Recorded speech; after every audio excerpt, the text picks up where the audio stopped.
Sasa haya yawezekana baada ya kuokoka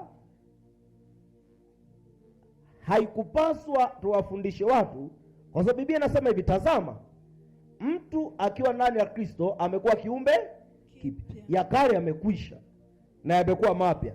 Ile ni kweli. Na anasema hivi, ninyi ni uzao mteule, ni ukuhani wa kifalme, taifa takatifu, watu wa miliki ya Mungu.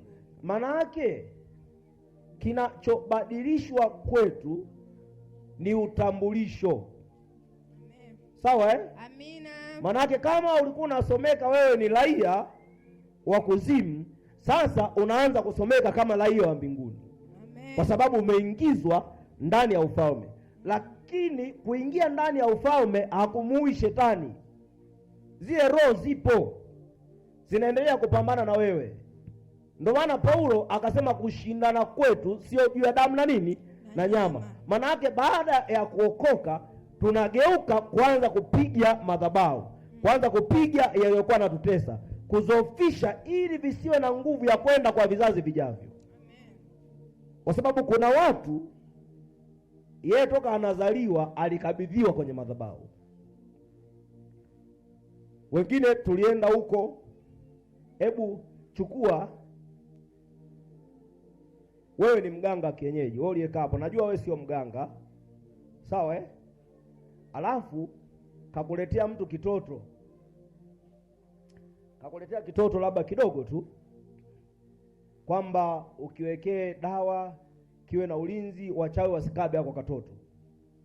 Alafu una uwezo fulani hivi wa rohoni, sawa wa kuona nyota, ukaona nyota ule mtoto ni kali. Jamani, wewe kama ni mgango naiacha kweli? Na ina faida kwako, naiacha?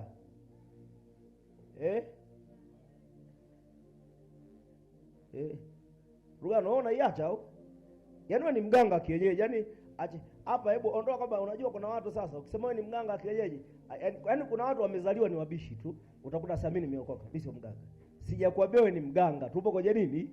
Kwenye mfano. Yaani kuna watu yaani wamezaliwa kama kubisha sijui. Yaani jichukue kwamba wewe ni mganga kienyeji, sawa Amina.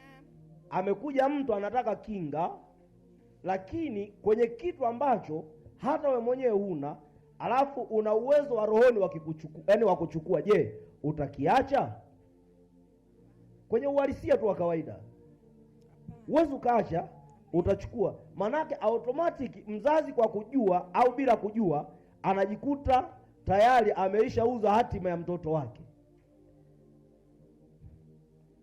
Shetani hajawahi kutoa msaada. Na nisikia watu wa Mungu? Amen. Hajawahi. Wala shetani hajawahi kuwa na upendo na mwanadamu. Chochote anachokifanya adui, maana yake yupo kwa ajili ya kunyang'anya cha mtu kila alichomwekea mtu Mungu. Yaani shetani yeye anakiwinda. Ndio maana neno linasema shika sana ulicho nacho, asije mtu akaitoa taji. Kwa sababu ndani ya kusudi kuna taji hapa duniani kwa maana ya baraka, kuna taji kwa maana ya mbinguni utakapofika. Kwa sababu chochote alichokiweka Mungu atakidai. Kama vile ambavyo yule tajiri akawaachia watu zile talanta, alipowaachia akarudi akamuuliza, wewe nilikupa moja, ziko wapi? Maana kuna siku itafika utaambia, bwana, niliweka kusudi langu ndani yako, na kusudi nililoweka ufundishe neno langu duniani. Naomba uniambie kiwango nilichoweka ni hiki. Hebu uniambie ni watu wangapi uliwafundisha neno? Manake ni nini? Hakuna aliyezaliwa duniani akiwa ni wa hasara. Ukiona kuna hasara, manake kuna mahali ambapo shetani amepata uhalali wa kukaa. Bwana asifiwe. Amina. Sasa biashara yoyote au mbadilishano yoyote unahusiana na hatima, inaweza ukatokana na mambo yaliyofanyika nyuma. Mimi leo nikiwa naomba, sawa nasema Mungu, ninakuamini wewe, mimi pamoja na vizazi vyangu. Wangapi wamewahi kuomba hivyo? Wangapi wamewahi kuomba hivyo? Kuomba kwa Mungu wao na vizazi vyao. Wangapi? Unaona eh? Hebu ngoja naomba niwahesabu. Wangapi? Uwe Mkristo mkweli tu. Nani anasema Mungu najikabidhi mimi na vizazi vyangu? Nani amewahi kuomba maombi ya namna hiyo? 1, 2, 3, 4, 5. Yaani katika mliopo hao ndo wazima 5, sawa eh? Niangalieni vizuri. Mmenielewa nilichokisema eh? Au nirudie tena? Nisikilize vizuri hivi. Ukisoma Biblia kuna watu Mungu anawatokea afu anawaambia mimi ni Mungu wa baba yako. Maana yake ni kile kitendo cha kusema ni Mungu wa baba yako, maana yake yule baba, sawa eh? Alivikabidhi hivi vizazi kwa Mungu. Amina. Kitu chochote usichomkabidhi Bwana, yeye kwa sababu ana vingi, yeye hahangaiki nacho. Mungu anashughulika na vile vitu ulivyomkabidhi. Kama hujamkabidhi watoto wako, sawa? Wewe utamaliza safari yako, lakini hukumkabidhi Bwana watoto wako. Ndio maana nasema mlee mtoto katika njia impasa, hata iacha hata uzeni. Kumlea maana yake unamuombea. Amina. Kumlea maana yake unamfundisha. Kumlea maana yake unakuwa mfano wa maisha ambayo unayaishi. Amina. Akikuangalia wewe anasema mimi nataka kuwa kama mama, nataka kuwa kama baba. Hiyo ndio imani ambayo inakuwa ipo safi. Amina. Lakini mtoto asemi Biblia inasema, lakini akiangalia kwa baba hamna kitu. Sasa imani inarithishwa, lakini pia kuna matatizo pia yanafanya nini? Yanarithishwa. Tusome ile Petro wa kwanza sura ya kwanza 18 na 19. Nataka tusiruke kitu. Amen. Petro wa kwanza sura ya kwanza mstari wa 18 na wa 19. Biblia inasema nanyi mfahamu kwamba. Naomba niwasikie kwa sauti wote. Sema nanyi mfahamu kwamba. Nanyi mfahamu kwamba mlikombolewa si kwa vitu viharibikavyo. Mlikombolewa si kwa vitu viharibikavyo. Si kwa vitu viharibikavyo. Kwa fedha au dhahabu. Kwa fedha au dhahabu. Kwa fedha au dhahabu. Naomba niseme kidogo hapa.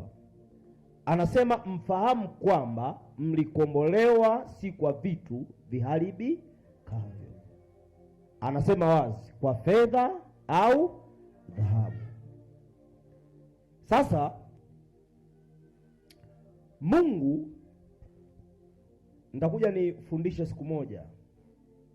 Mungu anaweza akakuchukua Rugano, sawa eh?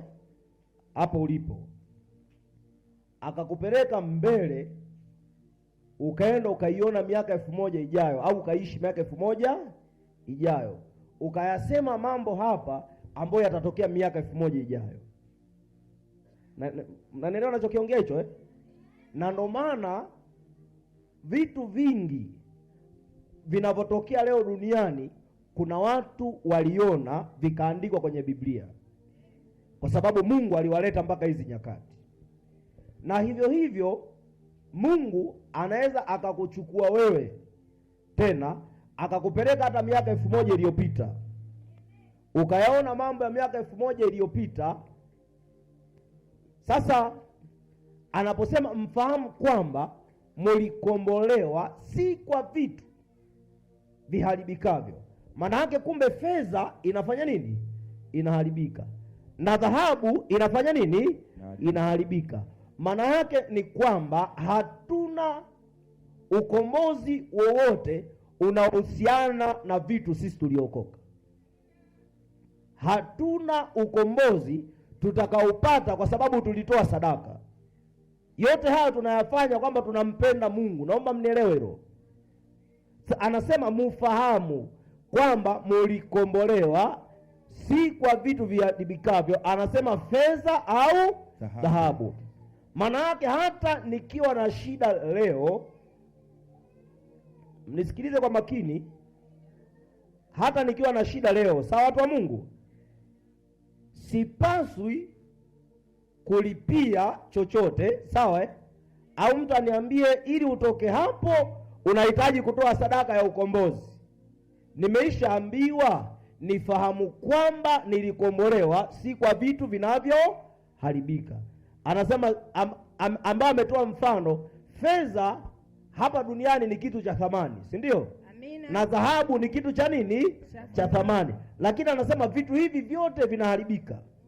Kwa Mungu anataka tufahamu, cha kwanza, unapoikimbilia hatima yako lazima uelewe na asili ya ukombozi. Amen. Kwa sababu kuna wakati anaweza katokea mtu akatangaza maombi, kutakuwa na maombi ya ukombozi, njoo na sadaka. Wangapi wamesikia hayo? Ni wengi, si ndio? Hakuna sadaka yoyote inayoitwa sadaka ya nini? Ya ukombozi.